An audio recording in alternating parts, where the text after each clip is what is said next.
Good afternoon, students.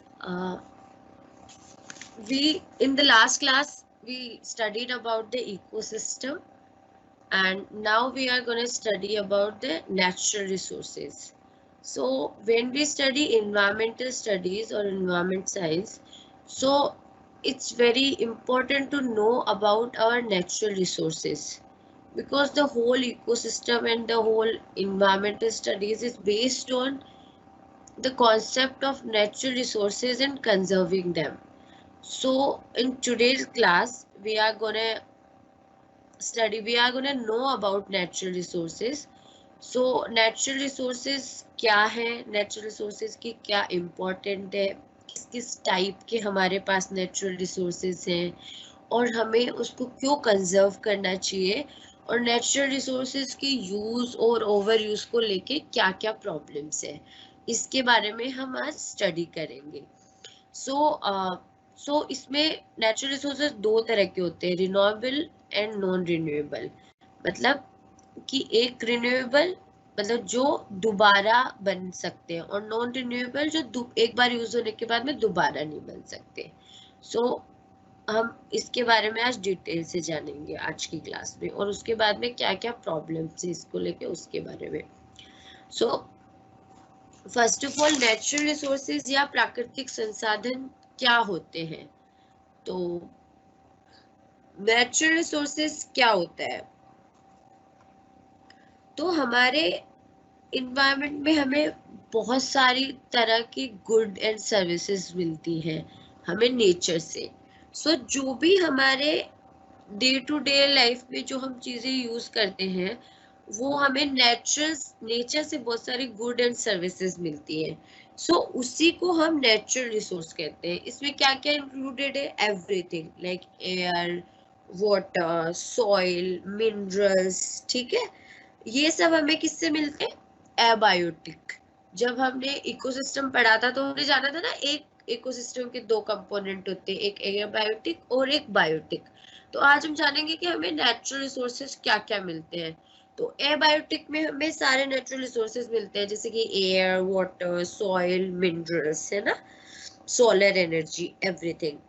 Biotic में हमें क्या मिलता है, हमें प्लांट्स मिलते हैं. प्लांट्स के जो प्रोडक्ट्स होते हैं, जैसे उनका ग्रेन है, अनाज है, और वुड मिलता है, लाइक फॉरेस्ट से हमें वुड मिलता है, फ्रूट्स मिलते हैं. तो ये सब हमें किससे मिलता है, बायोटिक से. ठीक है, तो नेचुरल रिसोर्सेज क्या क्या हुआ, जो कि हमें डे टू डे लाइफ में variety of good and services मिलती है एनवायरनमेंट से, that is natural resources.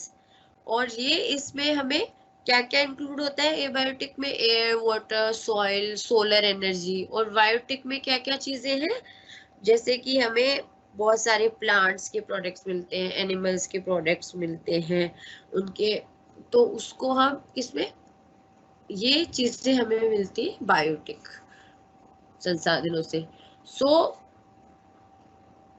Slide share पे कर देती हूँ. तो जब हम बात करते हैं नेचुरल रिसोर्सेज की, तो हमारे जो नेचुरल रिसोर्सेज है वो क्या हो रहा है, बदल रहे हैं टाइम के, है ना, धीरे धीरे. ठीक है, तो क्या क्या बदल रहा है नेचुरल रिसोर्सेज में, लाइक जो आज से कुछ सालों पहले जो कंडीशन थी अब वो आज चेंज हो चुकी है. तो धीरे धीरे जो हिस्टोरिक चेंज आए हैं बहुत सारे नेचुरल रिसोर्सेज में. तो सबसे पहले हम हिस्टोरिक चेंजेस की बात करेंगे, बाद में प्रेजेंट सिचुएशन की बात करेंगे, फिर हम नेचुरल रिसोर्सेज के टाइप्स की बात करेंगे, और उसके बाद में हम उसके साथ में क्या क्या प्रॉब्लम एसोसिएटेड है और उनका क्या सोल्यूशन हो सकता है उसके बारे में बात करेंगे. सो जो हमारी लैंड है और जो नेचुरल रिसोर्सेज है उनमें बहुत सारा हिस्टोरिक चेंजेस आए हैं टाइम पीरियड के साथ में. सो हमारा जो इकोसिस्टम का जो प्रोसेसिंग था पहले अलग तरीके से था, अब अलग तरीके से है. उसमें क्या है, हमारे नेचुरल रिसोर्सेज का ओवर यूज भी हुआ है, एक्सप्लॉयटेशन भी हुआ है. सो पहले एक रूरल इकोसिस्टम बेस्ड मॉडल था जिसमें कि वो सस्टेनेबल यूज पे डिपेंडेंट था. तो नेचुरल जो रिसोर्सेज का यूज है वो दो तरीके से हो सकता है ना. जो हमारे नेचुरल रिसोर्सेज है like forest, lakes, river, everything, ठीक है, उसका क्या है, एक तो उसका यूज हो सकता है रूरल इकोसिस्टम में, जो हमारा सस्टेनेबल यूज है। उसमें क्या था, जो ट्रेडिशनल तरीका था फूड का और शेल्टर लेने का, लाइक एक छोटा, हम जंगलों पे डिपेंडेंट थे लोग, कुछ उनके ब्राई प्रोडक्ट्स या जो कुछ चीजें उनसे लेते थे, और उतना ही जंगल और उतना ही नेचुरल रिसोर्सेज वापस उस अमाउंट में जनरेट होता रहता था, ट्रीज लगते रहते थे। अब एक दूसरा हो गया हमारा अर्बन इकोसिस्टम, जो कि क्या है, अनसस्टेनेबल यूज है। इसमें क्या होते हैं, जैसे कि हमने बहुत ज्यादा इंटेंसिव एग्रीकल्चर स्टार्ट कर दिया, इंटेंसिव इंडस्ट्रीज बना दी, तो है ना, जिसमें मेगा सिटीज बन गई। तो अब ये जो रूरल है इससे अर्बन की तरफ शिफ्ट हो रहा है, तो उससे क्या क्या प्रॉब्लम्स आ रही हैं, उससे कि ओवर यूज और ओवर एक्सप्लॉयटेशन की प्रॉब्लम आ रही है। जो हमारा मतलब हमारे अर्थ के जो रिसोर्सेज हैं और जो ह्यूमन है, ह्यूमन का उसमें क्या इम्पोर्टेंस है, ह्यूमन का उसके अंदर क्या, मतलब जो नेचुरल रिसोर्सेज है और ह्यूमंस है, इनका किस तरह से अट्रैक्शन है, एक दूसरे पे किस तरह से इंटरेक्शन है और किस तरह से डिपेंडेंट है। तो जब हम बात करते हैं ह्यूमन डिपेंडेंस की, या फिर पूरी जो लिविंग ऑर्गेनिज्म है वो डिपेंडेंट है हमारे बायोस्फीयर में। बायोस्फीयर मतलब कि एक छोटा लेयर जिसमें कि लाइफ एग्जिस्ट करती है, ठीक है। बायोस्फीयर मतलब पूरी अर्थ को हम एक बड़े बायोस्फीयर में मतलब मान सकते हैं, उसमें छोटे छोटे बायोस्फीयर्स हैं अलग अलग, ठीक है। तो अब इसके तीन पार्ट होते हैं बायोस्फीयर के, एक एटमॉस्फेयर, एटमॉस्फेयर मतलब कि जिसमें एयर आती है, जो कि अलग अलग लेयर्स है, मतलब हमारा वायुमंडल, वायुमंडल या एटमॉस्फेयर जिसमें कि अलग अलग लेयर्स है एयर की, तो वो है बायोस्फीयर का एक पार्ट, क्या है, एटमॉस्फेयर या वायुमंडल। दूसरा पार्ट है हाइड्रोस्फेयर या जलमंडल, जिसके के अंदर वाटर, वाटर हमारा बायो हाइड्रोस्फेयर में आता है। फिर क्या है, लिथोस्फेयर, या जो ऊपर का अर्थ का भाग है उसको हम क्या बोलेंगे, लिथोस्फेयर, जो लैंड वाला भाग है, ठीक है। तो जैवमंडल के अंदर क्या क्या आएगा, बायोस्फीयर या जैवमंडल में एटमॉस्फेयर, हाइड्रोस्फेयर एंड लिथोस्फेयर, ठीक है।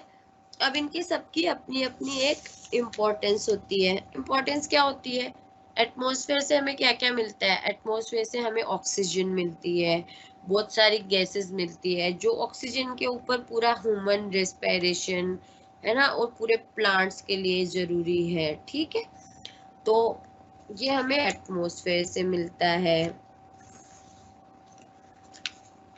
ठीक है। अब हमें इसमें सबसे ज्यादा एटमॉस्फेयर में कौन सी गैस होती है, सबसे ज्यादा होती है, कौन सी गैस होती है एटमॉस्फेयर में, नाइट्रोजन 78%, उसके बाद में ऑक्सीजन, ठीक है, 21%, उसके बाद में जो अदर गैसेस होती हैं उसमें कार्बन डाइऑक्साइड है 0.3%, और भी अदर अदर गैसेस हैं। तो ये सब हमारे एटमॉस्फेयर का पार्ट है। उसके बाद में हाइड्रोस्फेयर, अब हाइड्रोस्फेयर में क्या क्या आएगा, पूरा जो भी जलमंडल या जो भी वाटर रिलेटेड रिसोर्सेस है, नेचुरल रिसोर्सेस के, वो आएंगे हाइड्रोस्फेयर में। अब हाइड्रोस्फेयर के अंदर जो रिसोर्सेज है, एक तो हमारा जो मोस्ट ऑफ द वाटर है वो तो किसमें है, सी के अंदर, ठीक है। उसके बाद में कुछ परसेंटेज है जो फ्रेश वाटर के फॉर्म में है ना, जो ड्रिंकिंग के लिए या एग्रीकल्चर के लिए काम में आ सकता है, वो कि बहुत कम है। उसमें से भी बहुत सा पार्ट किसमें है, आइस के अंदर, पोल्स के अंदर, ठीक है।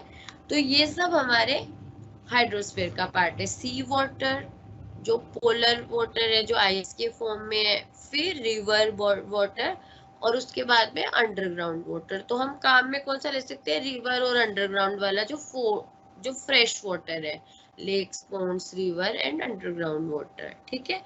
और जो सी वाला वाटर है वो यूज नहीं कर सकते, और पोलर वाला वाटर हम यूज नहीं कर सकते हैं। तो वाटर किस किस चीज में, वाटर हर चीज में काम में आता है, for drinking, for agriculture, for everything we need water, ठीक है। अब इससे रिलेटेड जो ओवर यूज हुआ है वाटर का, उसमें एक तो प्रॉब्लम क्या हुई है, रिसोर्स खत्म होने की प्रॉब्लम नहीं हुई, रिसोर्स पॉल्यूटेड हो गए हैं बहुत ज्यादा। वाटर में हमारे साथ क्या दिक्कत हुई है कि पॉल्यूशन बहुत ज्यादा हो गया है। So we need to think about the sustainable use and how to clean the water and how to use it sustainably, okay. उसके बाद में हमारा नेक्स्ट कौन सा कंपोनेंट है बायोस्फीयर का, लिथोस्फीयर, लिथोस्फीयर या थल मंडल, ठीक है। तो लिथोस्फीयर में क्या है, जो हमारी सॉइल या जो ऊपर की लेयर है लैंड की, उसको हम लिथोस्फीयर में इंक्लूड करते हैं।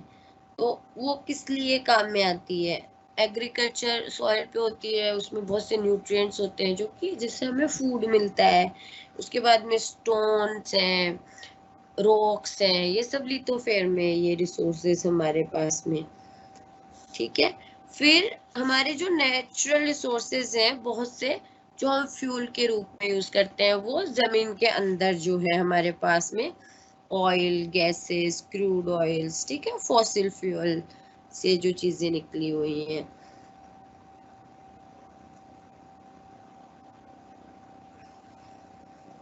सो हमारी अर्थ कब बनी थी, 4.6 बिलियन ईयर्स अगो। तो लिथोस्फीयर की तब से स्टोरी है, और उसमें काफी चेंजेस आते रहे हैं, ठीक है।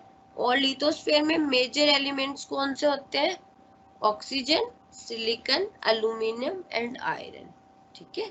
तो 47% ऑक्सीजन है, 28% सिलिकॉन है, 8% एल्यूमिनियम है और 5% आयरन है।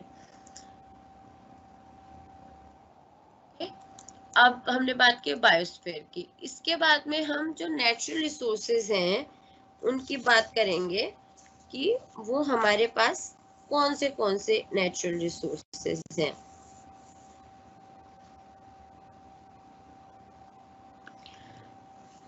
इससे पहले, जैसे कि जब हम बात कर रहे थे ना कि हमारी जब ये लैंड है, ये टाइम के साथ में हिस्टोरिकल चेंजेस आए हैं, रूरल इकोसिस्टम से अर्बन इकोसिस्टम में कन्वर्ट हुआ है चीजें, है ना। तो इसके लिए हम, अगर आपके घर के आसपास में कोई लेक है, कोई पॉन्ड है, तो अगर आपने देखा होगा उसको बचपन से, तो उसमें धीरे धीरे स्टेडी चेंजेस आते हैं, उसके अंदर न्यूट्रिएंट्स का ओवरफ्लो होता है, यूट्रिफिकेशन होता है, उसका कलर चेंज हो जाता है, या फिर वो लेक छोटी हो गई होगी, उसके आसपास जमीन मतलब लैंड पे लोगों ने कुछ कुछ बना लिया होगा। तो ये चीज आप देख सकते हैं। तो ये क्या है, धीरे धीरे हिस्टोरिकल चेंज आया है हमारे नेचुरल रिसोर्सेज में, है ना। एक फिर उसके अलावा सीजनल चेंज आता है, हर बार बारिश में अलग, विंटर्स में अलग, और गर्मियों में पानी सूख जाता है। तो ये हमारे नेचुरल इकोसिस्टम में एक तो सीजनल चेंज होते हैं, एक हिस्टोरिकल लॉन्ग टर्म चेंज होते हैं जो कि ह्यूमन इंटरफेरेंस की वजह से हो रहे हैं, दैट इज अनसस्टेनेबल। उसको हमें, मतलब वो हमारे लिए बहुत बड़ी प्रॉब्लम है। जब हम बात कर रहे हैं बायोस्फीयर और उसमें पाए जाने वाले डिफरेंट डिफरेंट, जैसे एटमॉस्फेयर में क्या है, हाइड्रोस्फीयर में क्या है, लिथोस्फीयर में क्या है, तो जैसे, तो आप नेचुरल रिसोर्सेज को जब समझना चाहते हैं, तो आप लोग के लिए एक सिंपल एक्सरसाइज है कि आप डेली यूज की कोई चीज लो और उसमें उसको ट्रैक करो कि इसमें क्या क्या चीजें यूज हुई हैं और वो कहाँ कहाँ से आई हैं। जैसे कि मान लो, मतलब अभी आप पढ़ रहे हो, आप कॉपी ले रखी है, आपने बुक ले रखी है अपने हाथ में, तो कोई भी टेक्स्ट बुक है उसमें क्या क्या लगता है, एक तो उसमें वुड लगती है, वुड कहाँ से आएगा, बायोस्फीयर से, ठीक है। वाटर आएगा फॉर प्लम्पिंग द वुड, वो कहाँ से आएगा, हाइड्रोस्फीयर या जलमंडल से, है ना। उसमें ब्लीच आएगा, जो हम पेपर को वाइट करने के लिए यूज करते हैं, वो कहाँ से आएगा, लिथोस्फीयर से। जो जमीन के अंदर से आएगा ना, बहुत सारे मिनरल्स या फिर केमिकल्स, तो उससे हम ब्लीच यूज करते हैं। तो ये इस तरह से। और वुड कहाँ से आएगा? फॉरेस्ट से, बायोस्फीयर से। फिर उसमें पानी भी यूज होगा प्रोसेसिंग में, जो कि आएगा हाइड्रोस्फीयर से। तो आप कोई भी एक अपने हाथ में प्रोडक्ट लो और फिर उसको उसका देखो कि ये किस किस चीजों से बना है और ये चीज कहाँ कहाँ से आई है। ठीक है। अब इसके बाद में नेक्स्ट हम बात करेंगे रिन्यूएबल और नॉन रिन्यूएबल रिसोर्सेज की। ठीक है। इसको हिंदी में बोलते हैं नवीनीकरणीय और अनवीनीकरणीय संसाधन। ठीक है। तो नवीनीकरणीय, नवीन मतलब नया, तो रिन्यूएबल या नवीनीकरणीय क्या हो गए? जो कि दोबारा नए बन सकते हैं, है ना। जैसे हमने एक बार यूज कर लिया तो भी वो आता रहेगा। जैसे कि सनलाइट है, सोलर एनर्जी है, हम सनलाइट को यूज कर लेंगे लेकिन वो वापस आती रहेगी, वो खत्म नहीं होगी। और दूसरा क्या है? नॉन रिन्यूएबल या अनवीनीकरणीय। तो अनवीनीकरणीय में क्या आएगा? जो कि दोबारा नहीं बन सकते, है ना। एक बार जैसे हमने कोल है, एक बार यूज कर लिया तो वो और हमें जमीन से और निकालना पड़ेगा, पर वो सेम कोल दोबारा नहीं बनेगा ना। और वो खत्म भी हो सकता है एक लिमिट के बाद में, कि हमने इतना यूज कर लिया तो इसके बाद में वो फिनिश हो जाएगा। ठीक है। तो अब क्या है, और जो सारे नेचुरल रिसोर्सेज है उनको हम दो कैटेगरीज में बांट सकते हैं, रिन्यूएबल और नॉन रिन्यूएबल, नवीनीकरणीय या फिर अनवीनीकरणीय। तो रिन्यूएबल में a resource that can be made again by nature or by people in a practical amount of time। ठीक है, कि एक कुछ अमाउंट में वो वापस बन जाएगा। जैसे कि सोलर एनर्जी आज यूज कर ली, कल सूर्य दोबारा उग जाएगा। विंड एनर्जी है, वो चलती रहेगी, है ना। हाइड्रो पावर है कि पानी से वो बन रहा है, फिर वापस बन रहा है, वापस बन रहा है। Non renewable resources, that is a resources that takes too long to replace और can not be replace at all. कि लाइक हमने अगर जमीन से हमने पूरा पेट्रोलियम या कोल निकाल के यूज कर लिया तो मे बी वो बने शायद, पर बहुत सालों बाद, मतलब हम तो वापस नहीं यूज कर सकते ना उसको, वो पता नहीं कब बनेगा। तो that can take too long, या फिर वो हो बनेगा ही नहीं। कुछ चीज ऐसी है जो हमने एक बार यूज कर ली तो बस वो यूज हो गई। तो इन रिसोर्सेज को हम बोलते हैं नॉन रिन्यूएबल। तो रिन्यूएबल में जैसे सोलर एनर्जी है, वो बार बार बनती रहेगी। नॉन रिन्यूएबल में पेट्रोलियम है ना, तो वो एक बार में खत्म हो जाएगा। ठीक है।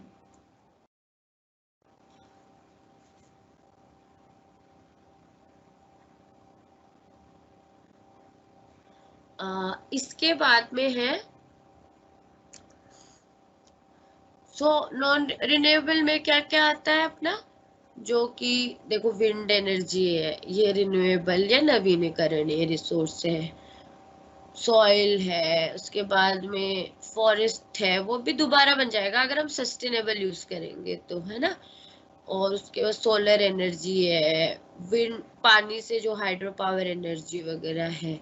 नॉन रिन्यूएबल में क्या आएगा? कोल है, कोल नॉन रिन्यूएबल है। रॉक्स है, पेट्रोलियम है, ये सब हमारा नॉन रिन्यूएबल एनर्जी रिसोर्सेस है।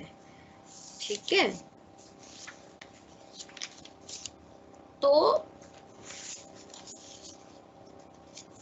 तो अब रिन्यूएबल रिसोर्सेज में क्या क्या हमने बात की ना, फॉरेस्ट है, वाटर है, ये सब रिन्यूएबल रिसोर्सेज में है। तो आपके पास में इसके ऑनलाइन नोट्स आपको मिल चुके हैं ईवीएस के? अभी नहीं मिले तो मिल जाएंगे जल्दी ही। और उसके अलावा एक इरेक भरूचा की किताब है, आप वो भी पढ़ सकते हैं। इरेक भरूचा बहुत अच्छी किताब है, ये हिंदी मीडियम इंग्लिश मीडियम दोनों में है। इन्वायरमेंटल स्टडीज या पर्यावरण अध्ययन करके, तो आप और डिटेल में पढ़ सकते हैं। लाइक मैं आपको अभी शॉर्ट में बता रही हूँ, लेकिन आप और डिटेल में पढ़ सकते हैं कि फॉरेस्ट में मतलब क्या स्ट्रक्चर होता है फॉरेस्ट का।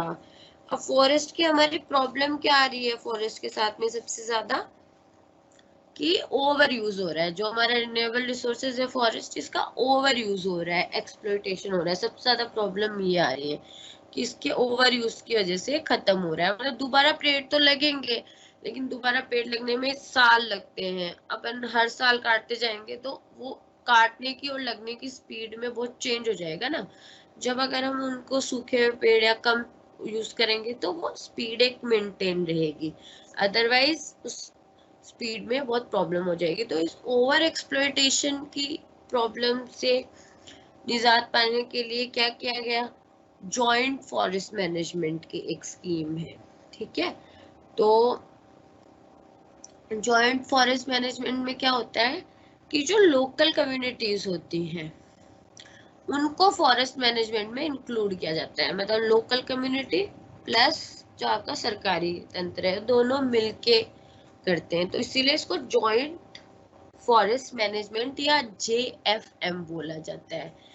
तो JFM में क्या होता है कि जो लोकल कम्युनिटीज है उनकी हेल्प के साथ में फॉरेस्ट को मैनेज किया जाता है कि वो अपने खेतों में कम्युनिटी फार्मिंग करे, है ना, एग्रीकल्चर फार्मिंग, एग्रीकल्चर फॉरेस्ट्री करे।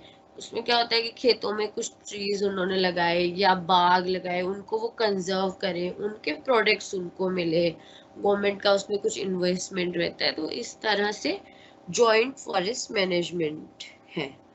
क्योंकि हमारे पास बहुत ज्यादा डिफॉरेस्टेशन, मतलब फॉरेस्ट खत्म हो रहा है और फॉरेस्ट का डिग्रेडेशन हो रहा है, मतलब कि जो क्वालिटी है वो सेम नहीं रह पा रही है। ये तो बात हुई किसकी, फॉरेस्ट रिसोर्सेज की। उसके बाद में दूसरा है अपने पास वाटर रिसोर्सेज। ठीक है,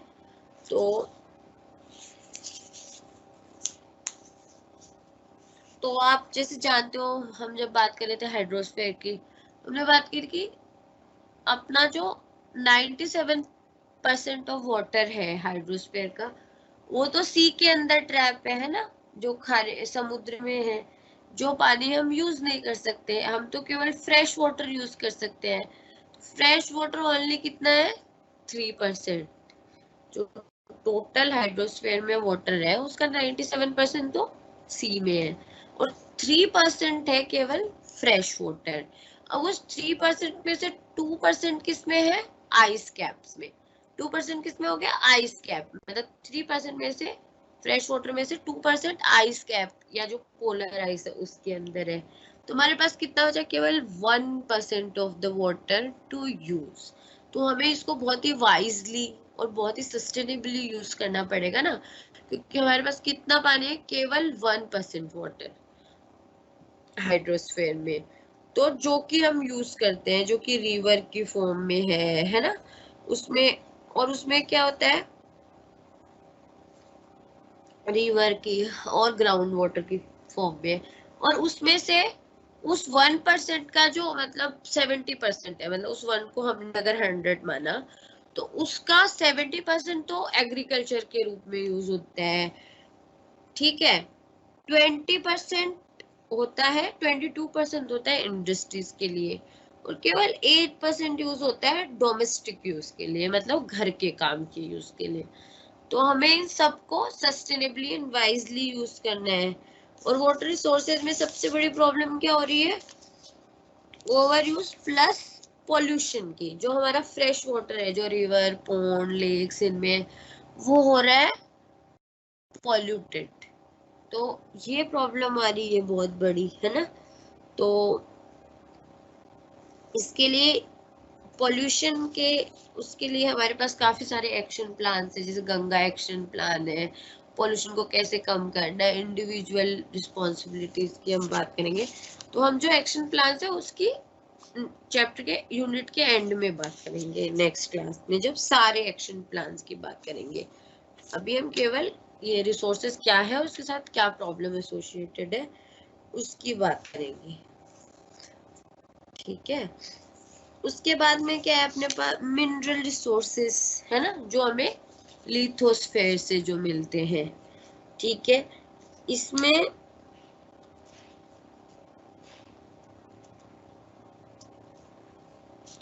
जो एक्सप्लॉइटेशन है वो ओवर एक्सप्लॉइटेशन या ओवर यूज की प्रॉब्लम हो रही है हमारे पास में।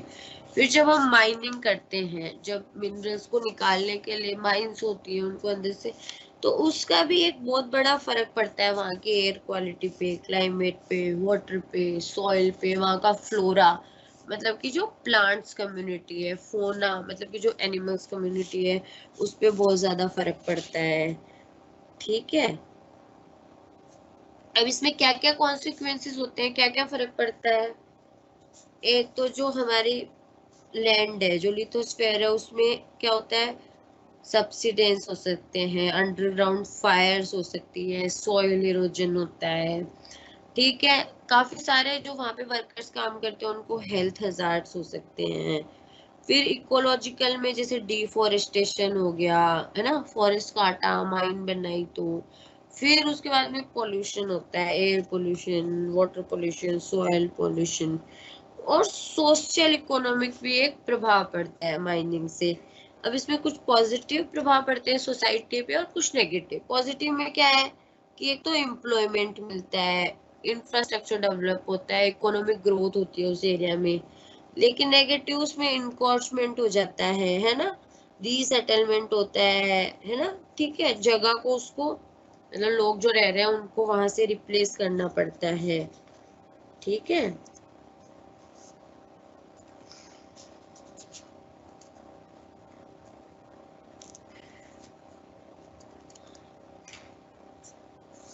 अब ये हमने किस किस की बात की, forest resource, water resource, mining resource. उसके अलावा फूड रिसोर्सेज हैं जो कि हमें मतलब सॉइल से ही एग्रीकल्चर के माध्यम से मिलता है ना। अब इसमें क्या प्रॉब्लम हो रही है, फूड सिक्योरिटी की बहुत बड़ी प्रॉब्लम है कि हम कितना, हमारे यहाँ पे डिमांड है इंडिया में और कितना हम जनरेट कर पाते हैं। ठीक है, तो फूड सिक्योरिटी की बहुत बड़ी एक है कि फूड सबके लिए अवेलेबल है कि नहीं है। तो इसमें फिर एग्रीकल्चर, फार्मिंग, इसका बहुत बड़ा रोल है। जैसे कि अभी ये नए फार्म लॉज आए हैं, तो ये क्यों आए हैं, इसके क्या फायदे क्या नुकसान है ना। तो उस तरह से एक बहुत बड़ी ये पुरानी डिबेट है कि हमें फूड सिक्योरिटी, लोगों की सबसे पहले हमें फूड सिक्योरिटी पे ध्यान देना पड़ेगा। फूड सिक्योरिटी बहुत इम्पोर्टेंट है, क्योंकि अगर कुछ लोग, कुछ प्राइवेट कंपनीज अगर डिसाइड करेंगी तो वो फूड सिक्योरिटी में प्रॉब्लम आ सकती है। यही अभी लोगों का कंसर्न है, क्योंकि फूड सबको अवेलेबल हो और एक सही दाम पे अवेलेबल हो, ये बहुत जरूरी है। तो फूड सिक्योरिटी का एक इशू है। फिर इसके अलावा जो अल्टरनेटिव फूड रिसोर्सेज हैं उनको हम कैसे एक्सप्लोर करें और क्या नई नई टेक्नोलॉजी हम ला सकते हैं कृषि के क्षेत्र में, ये भी बहुत इम्पोर्टेंट है। ठीक है, उसके बाद में एनर्जी रिसोर्सेज हैं। अब एनर्जी रिसोर्सेज में क्या क्या आएगा,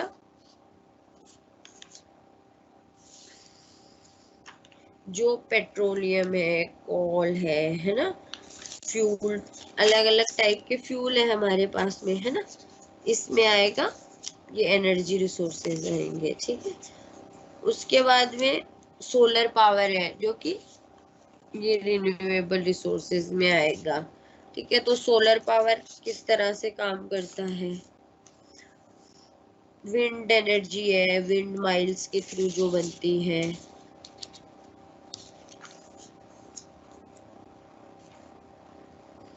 उसके अलावा न्यूक्लियर एनर्जी है। ठीक है,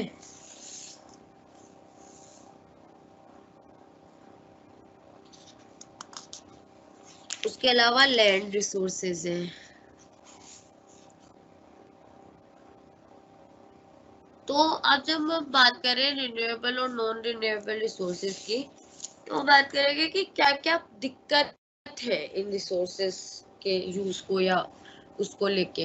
तो एक तो क्या होता है, स्केरसिटी हो जाती है, हार्ड टू फाइंड हो जाता है। रिन्यूएबल रिसोर्सेज है, ओवर यूज हो गया, अगर हमारे पास जैसे वाटर रिसोर्स है, विंड रिसोर्स, पर ये ओवर यूज होगा तो भी स्केरसिटी आएंगी, है ना।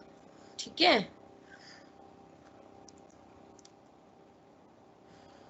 अब रिन्यूएबल और जो नॉन रिन्यूएबल रिसोर्सेज है, इनके कंजर्वेशन बहुत ज्यादा जरूरी है ना। तो हमें कंजर्वेशन के लिए ये लॉस्ट ना हो, ठीक है, उसका ध्यान रखना पड़ेगा।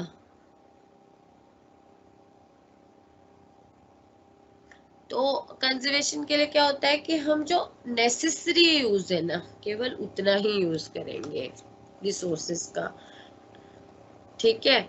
और उसके साथ साथ में रिसाइकिल होता रहे और दोबारा प्रोड्यूस होता रहे, उसका भी ध्यान रखेंगे। तो हम नए ट्री लगाएंगे। तो ये है हमारे कंजर्वेशन की टेक्निक। तो जब हम बात करते हैं नेचुरल रिसोर्सेज की या इनके सस्टेनेबल यूज की, तो सबसे जरूरी एक टर्म है 4R की इन्वायरमेंटल स्टडीज में। 4R मतलब कि जो हमारे रिसोर्सेज हैं, सबसे पहले तो हम रिड्यूस करें उनका यूज, मतलब उनका कम यूज करें। जो भी रिसोर्सेज हैं उसका हम कम यूज करें, रिड्यूस यूज करें, कि भाई जो नेसेसरी नहीं है तो हम यूज ना करें, वेस्टेज ना करें। उसके बाद में हमने कम यूज किया, पहले तो अपनी आवश्यकता के अनुसार कम से कम। जो यूज कम किया उसका हम क्या करेंगे, उसको उस प्रोडक्ट को रीयूज करेंगे, रियूजेबल प्रोडक्ट यूज करेंगे। जैसे एक तो सिंगल यूज प्लास्टिक होता है, हमने एक बार यूज किया हम थ्रो कर देंगे, तो उससे काफी नुकसान होता है। एक तो रिसोर्सेज यूज होते हैं, फिर पॉल्यूटेंट्स जाता है या वेस्ट जाता है नेचर में, है ना। तो हम रीयूजेबल चीजें यूज करेंगे, कि हम जैसे मेटल की बोतल यूज करेंगे, या फिर जो चीजें रीयूज हो सकती हो बार बार ऐसी, और कम से कम पॉल्यूशन उससे जनरेट होता हो। तो छोटी छोटी हम अपनी आदतों में देख सकते हैं, क्योंकि आप एक प्रोडक्ट को ट्रैक करोगे ना, जो आप रोजमर्रा की लाइफ में उसको, तो आपको पता चलेगा ये कैसे बना, उसके बनने के प्रोसीजर में कितना वेस्ट उत्पन्न हुआ, फिर जब हमने इसको डिस्पोज किया तो कितना वेस्ट उत्पन्न हुआ, ये रिसाइकिल हो सकता है कि नहीं। तो ये चीज हमें देखनी पड़ेगी। जैसे छोटी छोटी आदतें होती है, लाइक मतलब जैसे कि मैं प्लास्टिक की बोतल नहीं यूज करती हूँ, मैं बाहर जाती हूँ तो मैं अपने बैग में एक स्पून रखती हूँ स्टील की, ताकि उसी को यूज किया, उसी वो हाइजेनिक भी है बहुत ज्यादा। पहली बात तो आप खुद से यूज कर रहे हो तो आजकल जो इन्फेक्शन बीमारियां वो भी नहीं होंगी, प्लस आप वेस्ट भी नहीं जनरेट करोगे, ठीक है। तो और आप अपने जैसे गार्डन है पीछे, घर के पीछे लगा सकते हो, किचन गार्डन लगा सकते हो छोटा, उसमें किचन का वेस्ट पानी यूज हो जाता है और आपके पास फ्रेश कुछ सब्जियां वगैरह भी आ जाती है। तो इस तरह से छोटी छोटी चीजों से हम जो हमारे रिसोर्सेज है उनको बचा सकते हैं। दूसरा, एक तो ये इंडिविजुअल हो गया, दूसरा हम गवर्नमेंट पे इस तरह से प्रेशर बनाए कि वो इस तरह की पॉलिसीज बनाए कि उससे हमारे रिसोर्सेज कम यूज हो, रिन्यूएबल रिसोर्सेज ज्यादा यूज हो, उसके अलावा पोल्यूशन कम हो। तो वो इस तरह की पॉलिसीज बनाए। तो एक होता है इंडिविजुअल लेवल का, एक होता है कम्युनिटी लेवल का। दो तरह के हम एफर्ट्स कर सकते हैं। तो हम बात करें थे 4R की। तो 4R में क्या हुआ, सबसे पहले तो हम जो हमारे हम रिड्यूस करेंगे, जो भी मतलब हमें चीज यूज करें कम यूज करेंगे, उसका जितना आवश्यक है उतना। उसके बाद में रीयूज करेंगे, कोशिश करेंगे हम ऐसी चीज यूज करें तो उसकी रीयूज हो सके। उसके बाद में इसकी रिसाइकिलिंग करेंगे, कि कोई दोबारा यूज हो सके, मतलब रिसाइकिल हो सके वो। जैसे कि पेपर्स वगैरह है, प्लास्टिक वगैरह है, ये सब रिसाइकिल कर सकते हैं। उसके बाद में रिकवरी, कि जो जो रिसाइकिल भी नहीं हुआ, जो वेस्ट बचा है उसमें से कुछ जैसे मेटल की, इन चीजों की हम रिकवरी कर लेते हैं, उसको थ्रो अवे करने की बजाय। ठीक है। तो क्या क्या हुआ 4R में, सबसे पहले reduce, then use, then recycle and then recovery. Okay. तो ये देखो कुछ आइटम्स है जो कि रिसाइकिल से बन सकते हैं, है ना, इस तरह से।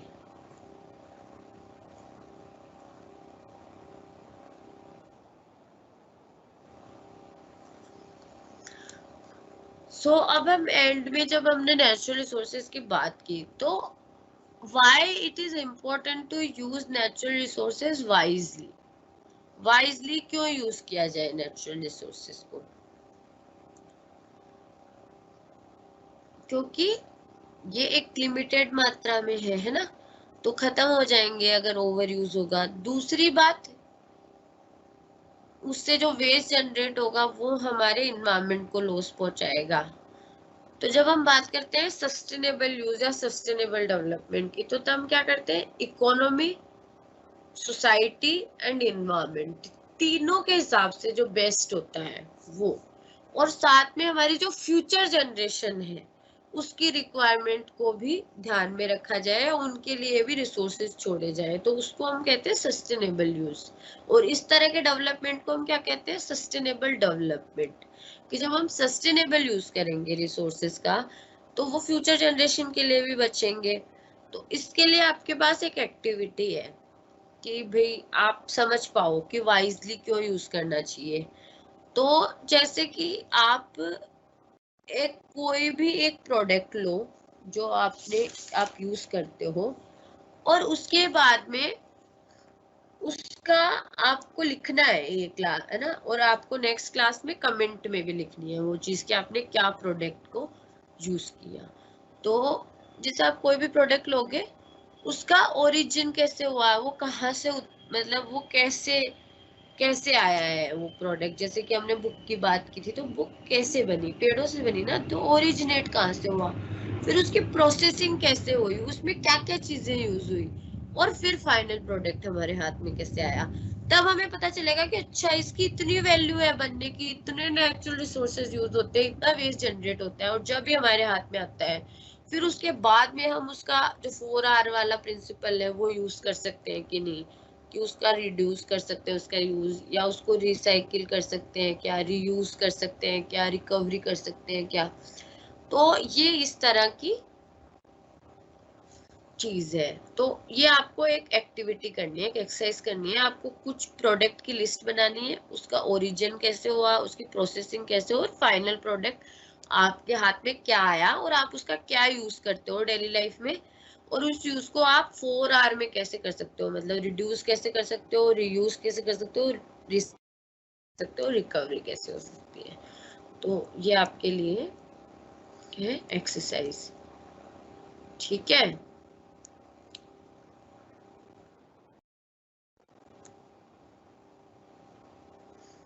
तो ये सारी हमने टर्म नो करी इस के अंदर, ठीक है। जब आज हमने पढ़ा तो हमने क्या क्या टर्म्स के बारे में हमें पता चला, नेचुरल रिसोर्सेस, मिनरल्स क्या है, फर्टाइल सॉइल के बारे में हमने बात की है ना, फॉसिल फ्यूल्स, फॉसिल फ्यूल जो कि फॉसिल से बना हुआ है, पेट्रोलियम जो है सारे वो फॉसिल फ्यूल्स में आएंगे। फिर रिन्यूएबल रिसोर्सेज क्या है, नॉन रिन्यूएबल क्या है, रिन्यूएबल जो दोबारा बन सकते हैं, यूज हो सकते हैं, नॉन रिन्यूएबल जो दोबारा यूज हो सकते हैं। फिर हमने कंजर्वेशन के बारे में की, हमने रिसाइकिलिंग, बायोलॉजिकल रिसोर्सेज, इन सब के बारे में बात की। तो this is it for today. Next class में हम जो इम्पोर्टेंट मूवमेंट हुए हैं और सारे रिसोर्सेज को कैसे कैसे बचाया जा सकता है उसके बारे में बात करेंगे। और आप लोगों का कोई क्वेश्चन है तो आप पूछ सकते हो, और मैं उसको नेक्स्ट क्लास में भी दोबारा वो कर सकती हूँ, मतलब उस चीज को कवर कर सकते हैं हम और अच्छे से, क्योंकि नेक्स्ट क्लास में भी हम नेचुरल रिसोर्सेज ही पढ़ेंगे। और ये मेरा मेल आईडी है, if you have anything else you want to know, you can mail me, you can inbox me.